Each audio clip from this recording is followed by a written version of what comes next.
안녕하세요, 차이나TV입니다. 오늘 제가 가지고 온 차는 포드 익스플로러 2.3 에코부스트 모델입니다. 자, 이 차는 일단 2톤이 넘는 무게와 전장이 5m가 넘는 국내 기준으로 거의 풀사이즈 SUV급에 해당하는 차량이에요. 그렇기 때문에 포드 익스플로러를 구매 고려하시는 분들, 특히 2.3 모델을 구매 고려하시는 분들은 가장 많이 걱정을 하시는 게 이런 거구를 지금 2.3L 터보로 답답함이 없이 나갈 수가 있을까에 대해서 걱정을 되게 많이 하신단 말이에요. 근데 그 걱정의 포인트를 조금 더 자세히 짚어보면 후반 가속력에 있어서 굉장히 굼뜨지 않을까에 대해 초점을 맞춰서 더 걱정을 하신단 말이에요. 근데 솔직히 말씀드려서 2톤이 넘는 거구라도 한 300마력이 넘고 43토크에 해당하는 그런 엔진 스펙을 가졌다고 하면은 초반에 그렇게 깊게 스로틀을 밟지 않은 이상 터보렉을 느끼기 힘들고 답답함 없이 잘 나간다는 걸 충분히 느낄 수 있어요, 저속에서. 하지만 여러분들이 이런 터보차저가 달린 차를 구매하실 때 유의하실 점이 고RPM 영역에서 토크를 얼마나 잘 유지할 수 있느냐가 훨씬 더 중요하거든요.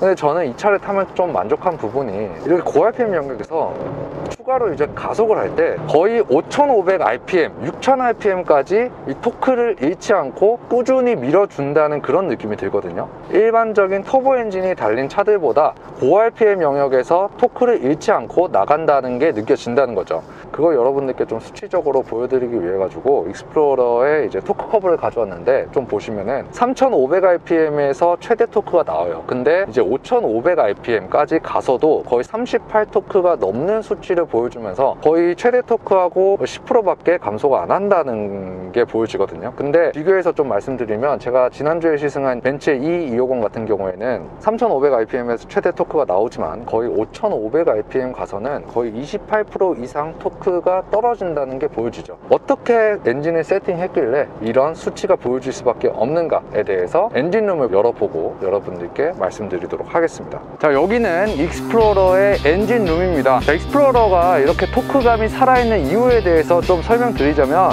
일단 가장 먼저 흡기관 자체가 굉장히 두꺼워요. 제가 지난번에 2.0 터보가 달린 독삼사, BMW 5 시리즈나 E클래스에 들어갔던 이 흡기관 두께보다 굉장히 두껍거든요. 흡기관 자체가 이렇게 두꺼워 버리면은 한 번에 빨아들이는 이 공기의 양 자체가 많아지면서 훨씬 두꺼운 토크감을 내줄 수 있다는 장점이 있습니다. 거기에 더해가지고 이 차의 압축비가 또 10대 1이에요. 보통 터보차저들이 달린 차들 한 9.5대 1 요 정도 수준을 보이고 있는데 조금 높단 말이에요. 그렇기 때문에 이 차는 터보차저의 그 활성화 영역이 끝나는 한 4500rpm 이상의 영역에서도 상대적으로 좀 높은 압축비를 통해 가지고 토크감을 꾸준히 가져갈 수 있다는 겁니다. 하지만 이렇게 흡기관 자체가 굉장히 두껍고 압축비가 높아버리면은 토크는 좋지만 엔진의 반응성이 조금 떨어질 수 있는데, 그 엔진의 반응성을 또 어떻게 잡았냐, 자, 저기 보시면은 저 터보가 달려있잖아요. 이게 트윈스크롤 방식의 싱글 터보예요. 트윈스크롤 방식이라면 저속과 고속에서 터보렉이 발생하지 않게끔 항상 터보팬을 빨리 돌릴 수 있는 그런 환경을 가지고 있기 때문에 반응성을 잡았고, 더해가지고 공기가 흡입되는 경로를 보시면은 이쪽으로 들어가서 이쪽으로 온다고 했죠. 에어필터를 거쳐가지고 두꺼운 흡기관을 지나서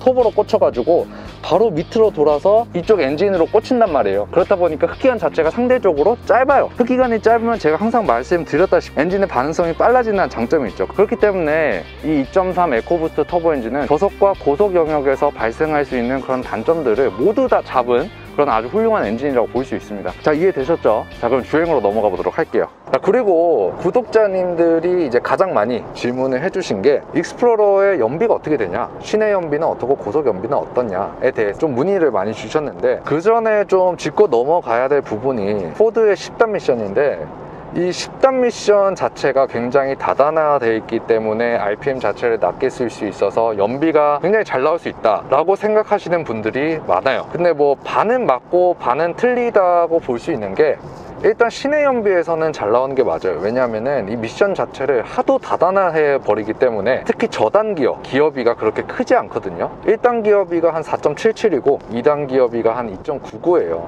근데 보통 이 정도 한 40토크, 43토크를 보여주는 차라고 하면은 그 토크를 감당하기 위해 가지고 1단 기어비가 거의 최소 5 이상 올라간단 말이에요. 근데 이 차는 4.77이잖아요. 굉장히 기어비가 낮잖아요. 그렇기 때문에 거의 1, 2, 3, 4 이 저단 기어를 많이 사용하는 시내 주행에서는 연비가 조금 좋아질 수 있다 라는 점 말씀드리고 싶습니다. 실제로 아까 시내에서 한 5km 정도 이제 테스트를 해 봤을 때 평균 연비가 한 7km 중반대를 마크를 했거든요. 7km 중반대의 연비라고 하면은 그렇게 나쁘지 않은 연비라고 볼 수 있어요. 근데 이제 고속 연비에 대해서 좀 말씀드리자면, 뭐 10단 미션이라고 해가지고 뭐 이것 때문에 크게 연비가 뛰어나게 잘 나온다, 뭐 그런 거는 없어요. 왜냐하면 보통 이제 고속 크루징을 할 때 8, 9, 10단 기어에서 이제 항속 기어가 걸린단 말이에요. 근데 이제 그 8, 9, 10에 해당하는 항속 기어의 기어비가 낮아야지 연비가 조금 더 잘 나오거든요. 하지만 이 차의 10단 기어비를 보면은 0.63이거든요. BMW의 ZF 8단 미션 있잖아요. 그 미션의 8단 기어비가 0.64란 말이에요. 그러니까 수치적으로 보면은 이 항속 기어가 걸리는 그 기어비들의 차이가 8단이나 10단이나 차이가 없단 말이에요. 그래서 제가 지금 80km로 지금 항속 주행을 하고 있는데 RPM 자체가 1500rpm 이 정도에 걸리고 있어요. 근데 이 정도로 가면은 제가 지난번에 그 벤츠 E250 시승할 때 있잖아요.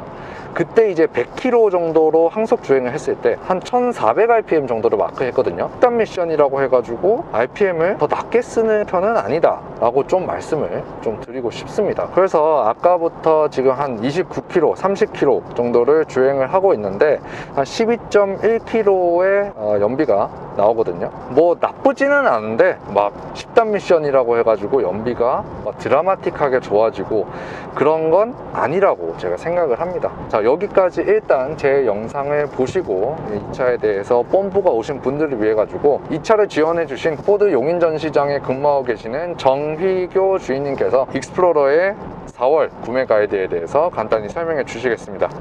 익스플로러 할인은 지금 현재 저희가 4월 기준으로 굉장히 많이 들어가요. 4월에서 5월까지 제가 봤을 때는 할인율이 굉장히 작년 대비 굉장히 높습니다. 지금 현재. 그럼요. 제가 또 굉장히 많은 인프라를 구축하고 있기 때문에 재고 부분에서는 희귀 컬러도 제가 어떻게든 구해낼 수 있으니까 연락 꼭 주세요. 자, 다음으로는 익스플로러의 운동 성능을 좀 평가하기 위해 가지고 옆돈제 와인딩 코스로 가고 있는데, 그 전에 구독자님들이 가장 많이 질문해 주신 2열, 3열 승차감은 어떤가에 대해서 좀 알아보기 위해 가지고 제가 2열에 앉고 3열에 앉아서 좀 설명을 해 드리도록 하겠습니다.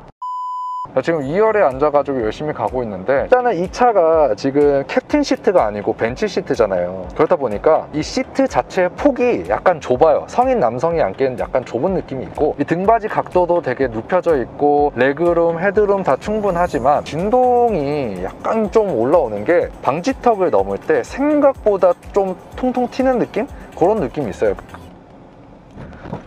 이렇게 방지턱을 넘을 때 생각보다 이 진동을 감소시켜주는 능력이 좀 부족한 것 같아요. 그래서 제가 왜 그런지 좀 봤더니 뒷바퀴 댐퍼 길이가 그렇게 길지 않아요. 뒷바퀴의 승차감을 좀 좋게 하려면 댐퍼의 길이를 조금 더 길게 해가지고 진동을 좀 잘 흡수시켜 줄 수 있는 그런 세팅을 보여줘야 되는데, 댐퍼 길이가 좀 짧다 보니까 그런 부분에서 좀 이런 방지턱 승차감이 굉장히 좀 안 좋게 느껴질 수 있다 라는 점 말씀드리고 싶습니다. 지금은 이제 3열 공간성에 대해서 말씀드리자면, 2열을 이렇게 완전 눕히지 않고 조금 앞으로 당겼을 때 지금 제 무릎이 한 요 정도 공간으로 남거든요. 뭐 그렇게 넉넉하지는 않아요, 당연히. 그렇기 때문에 3열에 앉아가지고 뭐 성인이 장시간 간다, 약간 요거는 말이 안 되는 것 같고, 3열은 생각보다 이 도로 노면에 그 소음이 좀 많이 들어와요. 이게 급이다 보니까 뒷바퀴 휠하우스 쪽에는 방음 소재가 좀 덜 돼 있을 거란 말이에요. 그렇다 보니까 여과 없이 그대로 들어오는 게 느껴지고, 이런 부분은 한번 시승을 제대로 한번 해보면서 여러분들도 좀 잘 느껴보셨으면 좋겠습니다. 자, 그래서 2, 3열 승차감 리뷰를 마치고 지금 익스플로러의 스포츠성을 테스트하려고 지금 옆돈제 와인딩 코스에 와 있습니다. 자, 일단 이렇게 코너를 약간 좀 높은 속도로 돌아보면 이 차가 2톤이 넘는 거구임에도 불구하고 헤드성 자체가 굉장히 좋아졌어요. 전륜에서 후륜으로 넘어오면서 무게 배분을 거의 51대 49로 맞췄거든요. 그렇기 때문에 이런 차체의 움직임에 있어서 헤드성도 굉장히 좋아지고, 거기에 더해가지고 약간 높은 속도로 돌릴 때 차체가 막 이렇게 흐물흐물 거리지 않고 차에 강성이 있다라는 게 느껴지거든요. 그렇기 때문에 운전자에게 그렇게 큰 불안함을 주지는 않아요. 그래서 어떻게 이 엔진과 차체를 설계했길래 이런 스포츠성과 동시에 운전자에게 안정감을 줄 수 있는지 한번 보고 오겠습니다. 익스플로러가 이제 가장 많이 바뀐 게 전륜구동에서 후륜구동이 됐다는 거예요. 그렇기 때문에 운동 특성에 있어서 굉장히 큰 장점을 가질 수 있는 게 후륜구동 기반이기 때문에 이 엔진 자체를 굉장히 뒤로 밀어줄 수 있다는 장점이 있어요. 댐퍼의 수평 라인을 보시면은 엔진의 거의 1번 실린더의 댐퍼의 수평 라인이 맞춰져 있어요. 그렇다 보니까 엔진이 상대적으로 뒤로 굉장히 밀려나 있고 밑으로 내려가 있다 라는 장점이 있어요. 그렇기 때문에 무게중심이 낮고 중앙으로 갈 수 있기 때문에 운동 성능에서 상당한 장점을 발휘할 수 있는 거고, 플러스 해가지고 이 스트랩바 한번 보세요. 비록 스틸로 돼 있긴 하지만 이 두께 자체가 이 절곡을 접었잖아요. 또 이 절곡을 접으면 강성 자체가 한 1.5배, 2배로 거의 늘어나거든요. 이렇게 강하게 이렇게 중앙으로 묶어놨다는 것은 차대 강성에 굉장히 신경을 쓴 모습이고 흐물거리지 않는 주행성을 보여줄 수 있다는 장점이 있습니다. 자, 그렇기 때문에 이 지금 익스플로러 이런 2톤이 넘는 거구에도 이런 와인딩 코스에서 그래도 나름 괜찮게 달릴 수 있다는 겁니다. 그럼 다시 주행으로 넘어가 보도록 할게요.